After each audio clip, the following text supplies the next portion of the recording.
toi qui vas me rendre fou. Vous avez une façon de faire vos déclarations à Loïc et Philippe, vous, en musique. Peut-être.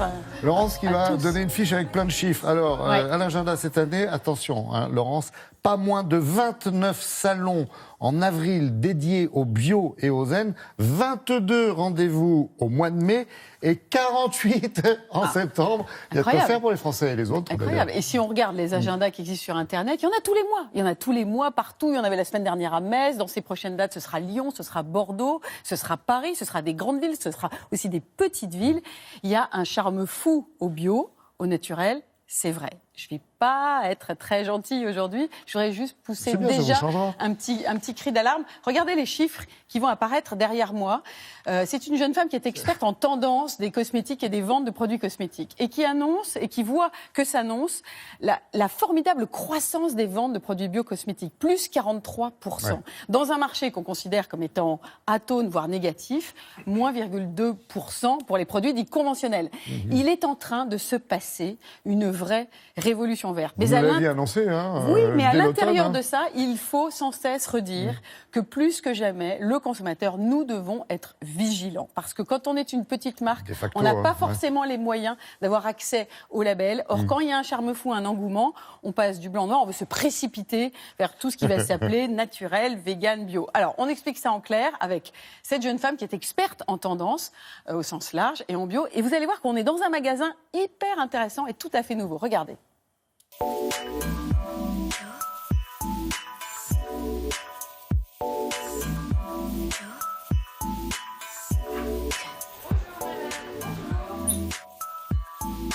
On propose des produits d'entretien et des cosmétiques sans emballage, donc nus. Mais on a aussi des produits qui permettent de réduire les déchets dans la vie quotidienne. C'est une boutique spécialisée dans les zéro déchets. Donc on a mis au point des machines qui permettent aux consommateurs de se servir rapidement des produits liquides en vrac. Il va prendre une carte. Ces cartes permettent de badger la machine et de l'utiliser. Et pendant que le client se serve, il va voir aussi les prix affichés qui défilent en même temps qu'il se serve. Et ça, pour nous, c'était très, très important de pouvoir donner cette transparence dans les vracs aux consommateurs. Il y a une demande de transparence qui sera sans limite, où l'on voudra tout savoir, depuis où l'ingrédient a été sourcé, jusqu'au mode de transport, jusqu'au packaging. Parce que les tendances les plus fortes et les plus montantes, c'est le zéro déchet et c'est le zéro plastique. Et il y a vraiment une demande de sens et d'engagement de la part des marques qui est demandée par les consommateurs. Le naturel dans l'absolu ne veut pas dire grand-chose. Là encore, la démarche, c'est vraiment de bien regarder. Parce que vous avez de plus en plus d'allégations de marques qui arrivent en disant 85% de la formule est naturelle. Mais si dans les 15% restants, vous avez du phénoxyéthanol ou d'autres composants suspects, en fait, ça vous ruine votre formule. Alors, vegan, on le voit, mais partout. Donc, c'est vrai qu'il commence à y avoir une usure des consommateurs où ça le rend suspect, alors qu'il n'y a pas de certification derrière. Il n'y a que 1 ou 2 organismes qui vraiment ont une charte et un label. Pour le reste, la marque elle-même peut décréter son produit vegan. Ce qui fait que parfois, il y a de l'abus et en fait, il peut rester de la cire d'abeille dedans. C'est les consommateurs qui s'en rendent compte.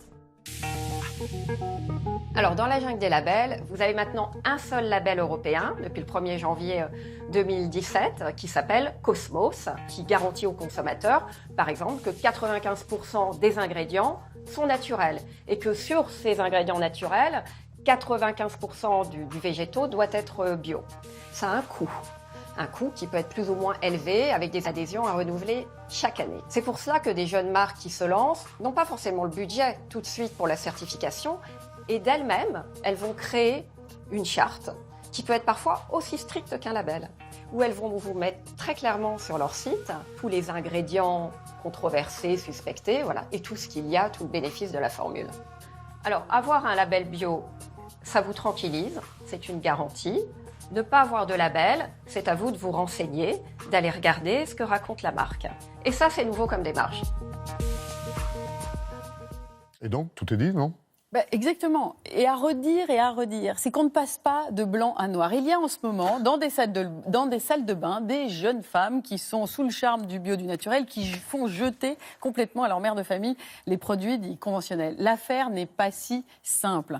On reste consommateur, on reste vigilant, on s'informe et les moyens modernes maintenant permettent vraiment de s'informer. Et deuxième info, par rapport à la démarche de Maria Mella qu'on a vue au début de ce reportage, dans cette toute première initiative européenne, c'est la première européenne, c'est un magasin où les produits sont vendus nus, où vous pouvez acheter du savon liquide en vrac et vous voyez comme à la pompe à essence le liquide monter et le prix que ça va vous coûter. C'était l'un des freins pour aller vers les produits zéro déchet, vers les produits sans emballage. On ne savait pas trop au bout du compte combien ça allait nous coûter. On prenait des poignées de trucs et puis on était très surpris par le prix au bout.